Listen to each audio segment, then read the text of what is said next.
Hello, my name is Joe Hopkins. I'm a CPA in Corpus Christi, Texas. I have approximately 28 years of experience under my belt as a certified public accountant. I do about 50% of my business here in the state of Texas, the other 50% scattered nationwide. Today I want to tell you about another fortunate incident where we were able to help a client that was in tax distress, you might want to call it. They hadn't filed in many years, and this was actually a funeral director up in the Pennsylvania area. Unfortunately, this is a lot of what we see across the board. People just haven't filed taxes in a while. They try to file it on their own.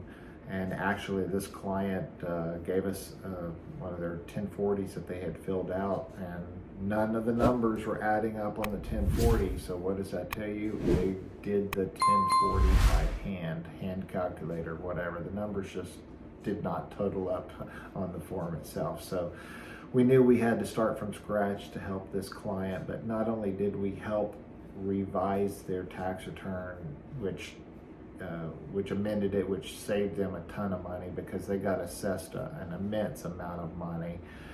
But we were able to re-amend that tax return, reduce it down to the proper amount, get the right assessment in place, and move forward at helping the client.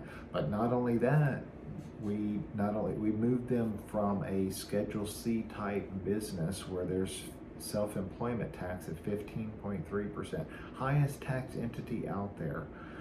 Now, our general guidelines are if you're watching this video and you're making above the $50,000, $60,000, $70,000 range, now it's kind of time to think about maybe a switch in your entity tax structure to an S Corp or some other entity that may be advantageous to you. There's some pros and cons along the way, but we can discuss those in great detail with you. But what we did for the rancher is we moved him into a different entity structure, saving him that 15.3% on a retroactive basis. We're able to go back retroactively, doing some retroactive tax planning. I call it the Texas two-step, right? Texas two-step, what is that? It's the offensive strategy to reduce down IRS debt. Then you come back with the defensive strategy.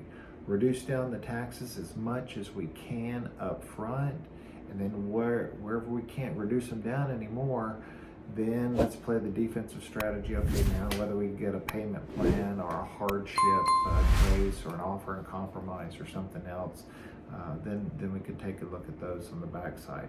But man, let's start off on a good foot, with that offensive strategy.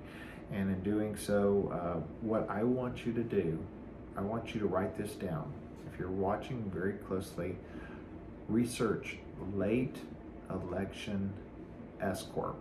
S Corp is SCORP, just a abbreviated acronym for S Corporation. So late election S Corp. What you're going to find is many references to the 3-year 75-day rule.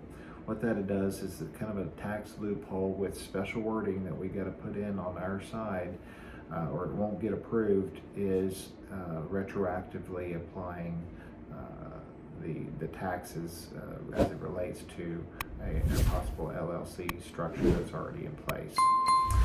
If you want some more information on this, this is what we did for the funeral director in Pennsylvania. Retroactively saved him tens of thousands of dollars. Oh my gosh, he's like my biggest fan, and I'm his biggest fan too.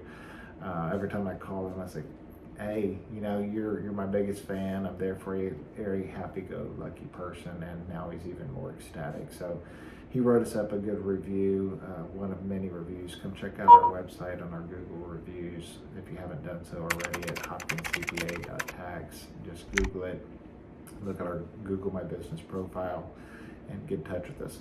If you need to get in touch with us, we're going to have the phone number available for you to click on at any time, and we'll be happy to give you a free consultation and see if we can do some retroactive tax planning for you, maybe save you tens of thousands of dollars. So I'm legit. I'm just here to help. Come see me, and let's do some business. Thanks.